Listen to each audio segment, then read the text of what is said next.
First, I want to get a little business out of the way. It'd be weird if I don't. Chicago, Illinois, the great WLS. I've been on the air 21 years, and I've never been live on WLS. I mean, I'm live, but you understand. I tried many different things over the years. It's a fantastic station. And starting Monday, we will be live on WLS from 5 p.m. to 8 p.m.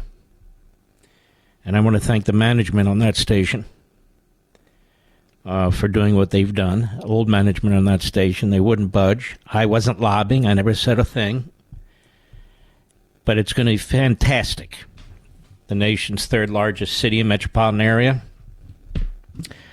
Now we'll be live. I also want to thank Fox. I want to thank you folks.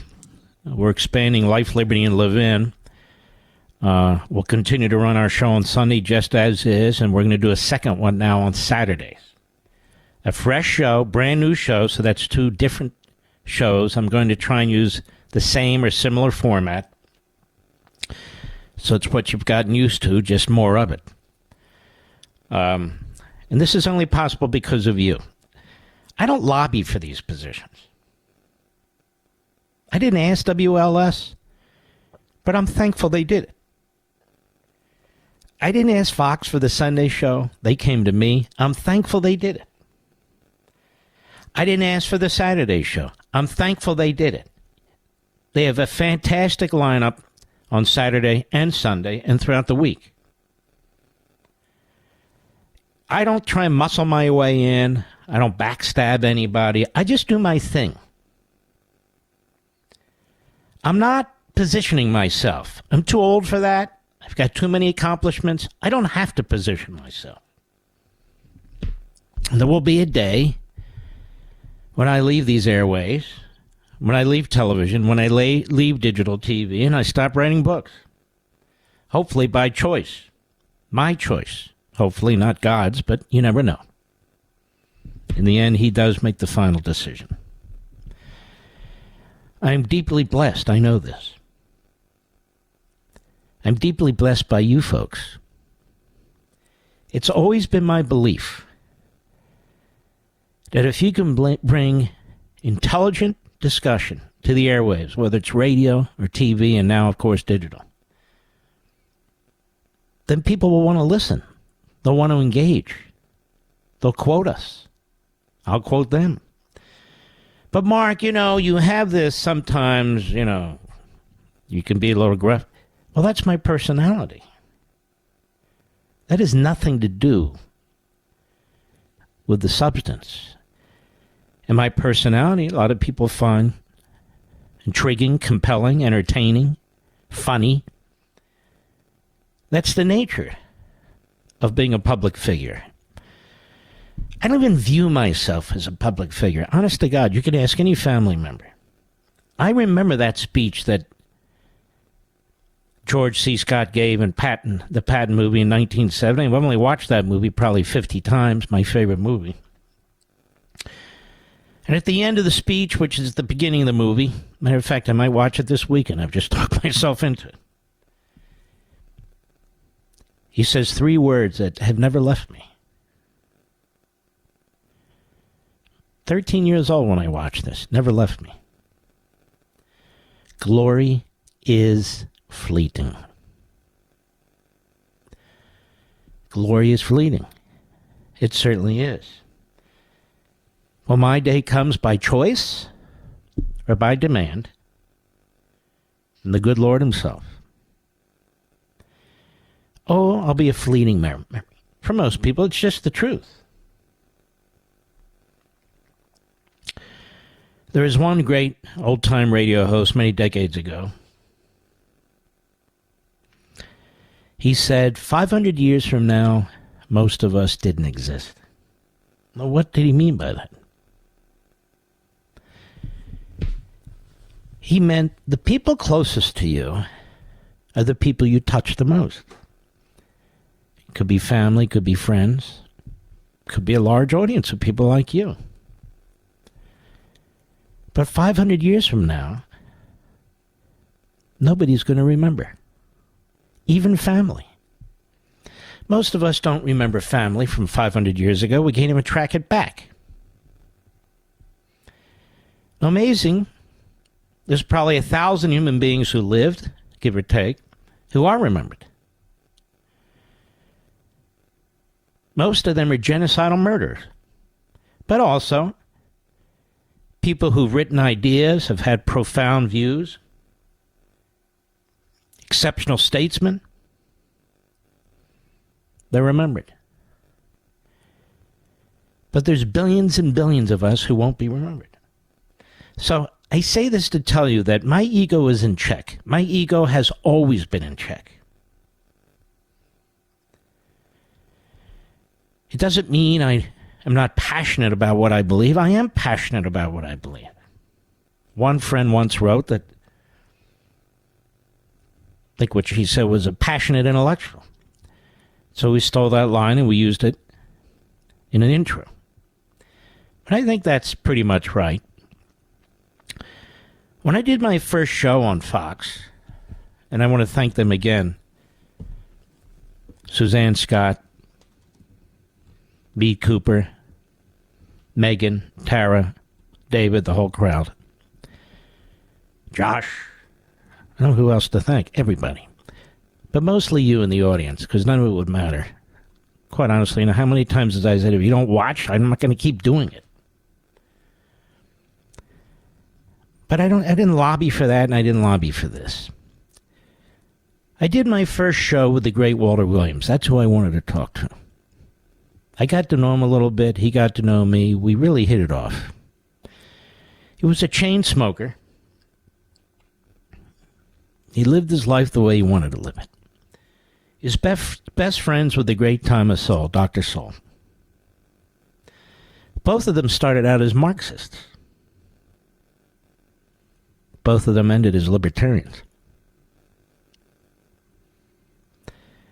I wanted Walter Williams on my show. Thomas Sowell was unable to travel across the country as it was, and Walter Williams was able to travel from Philadelphia to Virginia quite easily. He was very excited about it. I was very excited about it. First guest. We got a review from Media Matters. Media Matters is full of IQ, evil, Soros sycophants. An organization that files, in my view, a false tax return, just my opinion, because it's obviously a Democrat front operation that tries to destroy Fox and conservative talk radio, but claims to be a charitable organization, bipartisan, nonpartisan. And I made a statement at the beginning of the show, and the person who wrote this, Matt, what is his name? Matt Gertz. Nobody knows who he is. Nobody ever will. And it won't take 500 years to forget him. It'll take about 30 seconds. Says, preventing the country from experiencing the imperial declines of Rome and the United Kingdom by preaching small government principles is a heady goal for a cable news program with a 10 p.m. weekend slot. And unfortunately for Levin, Fox's audience, and perhaps the Republic, the show's first episode was a glacial slog. Levin and Walter Williams spending the hour trying to pass off warmed-over right-wing talking points as coins of wisdom. 2013, the Daily Beast suggested Levin was the most powerful conservative you never heard of.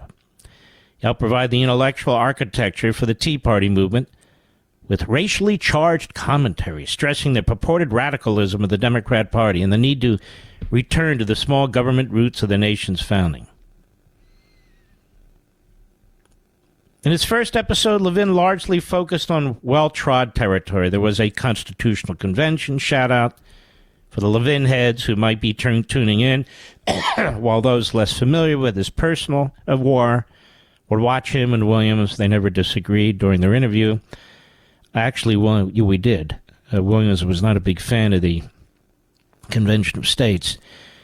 And banal talking points. This is the show for you if you think the height of political discourse is someone stating that more people are killed with knives than with rifles before asking without irony, what do you want? Knife control? And this is the kind of inane, low IQ, mocking commentary that we get all the time from the radical left Marxists.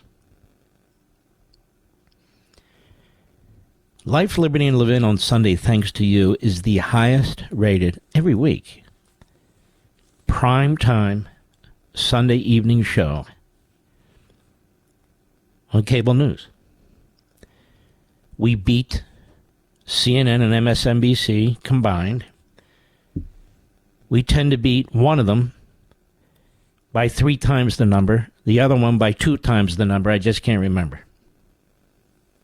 And I don't tell you these things. I'm telling you now, just so you know. And we're right in the teeth of football, aren't we, Mr. Producer? Sunday Night Football starts at 8:05 p.m. Life, Liberty, and Levin starts at 8 p.m. Eastern Time. The same thing will happen on Saturday nights. There's Saturday Night Football. Often. And we will be on 8 p.m. on Saturday. The Saturday show, substantively, will not be the Sunday show. They are separate, fresh shows. And I intend to keep similar formats, if not the same, if you continue to watch. If you don't continue to watch, then I won't continue to do it.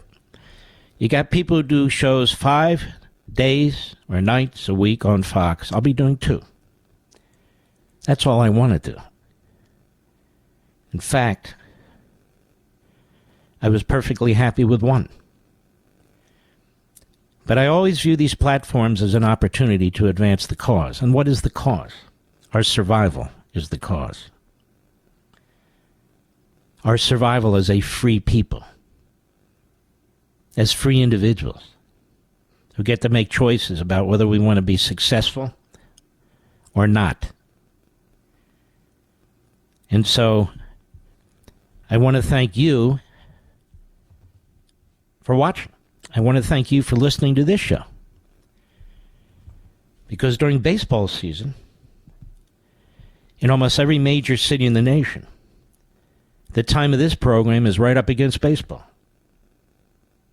And yet you come to this program. In some really big cities like New York, where I'm on WABC, where I started out on WABC, which has gone through several iterations of ownership. I'm the only host that goes up against the Mets and the Yankees. We looked into this 4 nights a week. That's 4 shows out of 5. Most hosts can't even show any numbers for that. We show very strong numbers for that. And there aren't many hosts that could survive that. Now, how do I know that? Because WABC in the past tried many different hosts. They tried many different formats. From 6 to 7, 6 to 8, 6 to 9. Should we do 1 hour, 2 hours, 3 hours? Should we do local? Should we do national? Should we do sports talk, political talk, this talk, that talk? I do people talk. I try to make the complicated as understandable as possible. That's what I do. There have been 7 efforts on a competing channel in New York, 7, to defeat this show. Every kind of show imaginable. They can't do it. The only thing that would defeat this show is the removal of the show. And then people will learn the hard way that there's really nothing that can replace this show. You know why? Not because of me, but because of you. You won't stay. You won't stay. All this to say, I'm enormously grateful, and thank you.